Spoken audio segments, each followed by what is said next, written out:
तुम मुझे खून दो, मैं तुम्हें आजादी दूंगा। इस वाक्य को कहने वाली महान हस्ती, जिस व्यक्ति ने इस देश की आजादी में एक महत्वपूर्ण योगदान निभाया, लाखों की संख्या में बलिदानियों ने दान किए और देश को आजाद किया। लेकिन ये कहूंगा, आज नेताजी सुभाष चंद्र बोस की जयंती। मेरे पीछे आप देख रहे हैं ऐतिहासिक शहर फर्रुखनगर का एक ऐतिहासिक शहीद स्मारक स्थल जो मेरे पीछे आपको नजर आ रहा है। बड़ा दुर्भाग्य है कि यहाँ के नेता, राजनेता, उन लोगों के संज्ञान में ये बात तक नहीं है कि आज किसी महान मूर्ति की जन्म दिवस आज का है। उस महान मूर्ति जिन्होंने देश के लिए अपने परिवार को न्यौछावर कर दिया, लाखों बलिदानियों ने अपनी शहादत दी। इस विद्यालय में जहां हम खड़े हैं, फर्रुखनगर का मॉडल सांस्कृतिक विद्यालय है, जहां पर ये शहीद स्मारक बना हुआ है। यहाँ पर राव तुलाराम जी, रानी लक्ष्मीबाई, भगत सिंह जी, चंद्रशेखर आजाद, नेताजी सुभाष चंद्र बोस और सरदार वल्लभ भाई पटेल जी की यहाँ मूर्तियां लगी हुई है।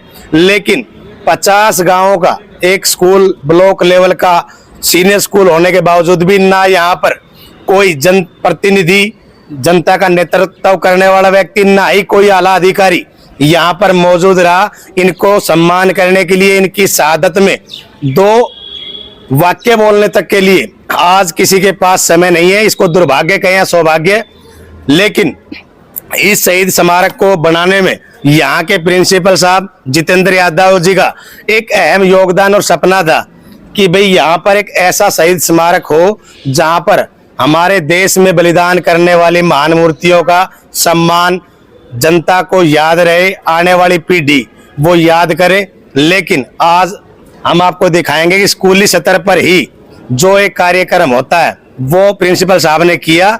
आपकी क्या राय रहेगी वो कमेंट बॉक्स में जरूर दें। क्या इतनी कमजोर हमारी सोच हो गई है? आज हम अपने देश के लिए बलिदान करने वाले अपने परिवार का एक एक बूंद खून की सींच कर देश को आजादी देने वाले नेताओं का कोई वजूद क्या इस देश में नहीं है? आप अपनी राय जरूर दें, क्योंकि यहाँ पर अभी जिस टाइम में वीडियो में कवरेज कर रहा हूँ दोपहर के 12 बज चुके हैं, लेकिन यहाँ पर कोई ऐसा कार्य नहीं हुआ। सुबह की हम स्कूल में यहाँ पर थे तो स्कूल की तरफ से विद्यालय प्रांगण में ही यहाँ पे नेताजी को पुष्पमाला अर्पित की गई और उनकी शहादत में स्कूल के बच्चों को संबोधित भी किया। यहाँ से प्रिंसिपल जितेंद्र यादव जी ने, आइए उनकी बातचीत भी हम आपसे करवाएंगे, दिखाते हैं आज क्या हुआ नेताजी की जयंती पर। चाहे जनता का प्रतिनिधित्व करने वाले जनप्रतिनिधियों ने देश के सम्मान में, नेताजी के सम्मान में 2 अक्षर कहे ना कहे, लेकिन आज स्कूल प्रांगण में नेताजी की शहादत के लिए शहीद स्मारक पर स्कूल के सभी टीचरों ने और विद्यार्थियों ने मिलकर उनको पुष्प अर्पित किए। आप देख रहे हैं मेरे साथ सीनियर सेकेंडरी स्कूल का ये दृश्य है जहां पर नेताजी की प्रतिमा लगी हुई है और काफी वीर और वीरांगनाओं की तस्वीरें भी यहां पर हैं, जिनको सम्मान आज स्कूल के विद्यार्थी या टीचर कर रहे हैं, लेकिन जनता के जनसेवक या जनरक्षक नहीं कर रहे हैं। आज फर्रुखनगर शहर से ना ही कोई आला अधिकारी, ना ही कोई सोशल वर्कर इस शहीद स्मारक पर पहुंचा जो नेताजी को नमन करने के लिए उनकी शहादत में 2 वाक्य बोल सके। हम आपकी बातचीत अभी करवा रहे हैं यहाँ के प्रिंसिपल जितेंद्र यादव जी से, जिनके सहयोग से सब कुछ हुआ। जय हिंद, जय हिंद, जय हिंद, जय हिंद, जय हिंद। सभी को सादर नमस्ते। जैसा आप सबको विदित है कि आज 23 जनवरी एक महान दिन है। इस दिन नेताजी सुभाष चंद्र बोस का जन्मदिन हुआ था और इस दिन को आज हम सुभाष चंद्र बोस को याद कर रहे हैं, नमन कर रहे हैं और उनको वंदन कर रहे हैं।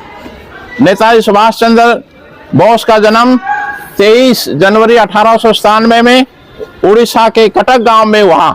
वे एक बहुत महान क्रांतिकारी थे, बहुत साहसी और वीर योद्धा थे और उन्होंने भारत को आज़ाद कराने के लिए आज़ाद हिंद फौज का निर्माण करा और उनके एक आह्वान पर भारत के अनेकों वीरों ने आज़ाद हिंद फौज में शामिल होकर भारत की आज़ादी के लिए अंग्रेजों के विरुद्ध बिगुल बजा दी और उसका परिणाम हुआ कि आज़ाद हिंद फौज के सिपाहियों ने भारत की आज़ादी से पूर्व ही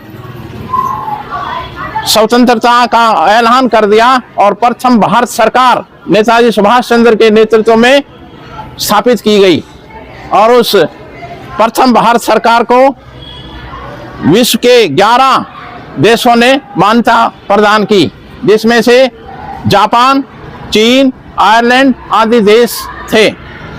सुभाष चंद्र बोस का मुख्य जो नारा था, तुम मुझे खून दो मैं तुम्हें आजादी दूंगा, इस आह्वान पर अनेक लोगों ने अंग्रेजों के खिलाफ युद्ध लड़ा और उसका परिणाम हुआ कि भारत 15 अगस्त 1947 को आजाद हुआ। हम आज के इस पावन पवित्र और महत्वपूर्ण दिन पर नेताजी सुभाष चंद्र जी को नमन करते हैं और ये संकल्प लेते हैं कि भारत की एकता और अखंडता के लिए काम करेंगे, अपने कर्तव्यों का निर्वहन करेंगे और भारत की तरक्की और उन्नति जो माननीय प्रधानमंत्री नरेंद्र मोदी का आह्वान है कि 2047 तक विकसित देश का निर्माण करना है। विकसित देश तभी संभव होगा जब सब नागरिक मिलकर अच्छे अच्छे काम करेंगे, अपने सही कर्तव्यों का निर्वहन करेंगे और शहीदों का जो सपना देखा था उन्होंने, उस भारत का हम निर्माण करेंगे। हम सब विद्यार्थियों से और अध्यापकों से निवेदन करते हैं कि वो इस पावन पर्व पर संकल्प लें कि नेताजी सुभाष चंद्र के दिखाए हुए रास्ते पर चलते हुए एक भारत का निर्माण करेंगे। जय हिंद, जय भारत।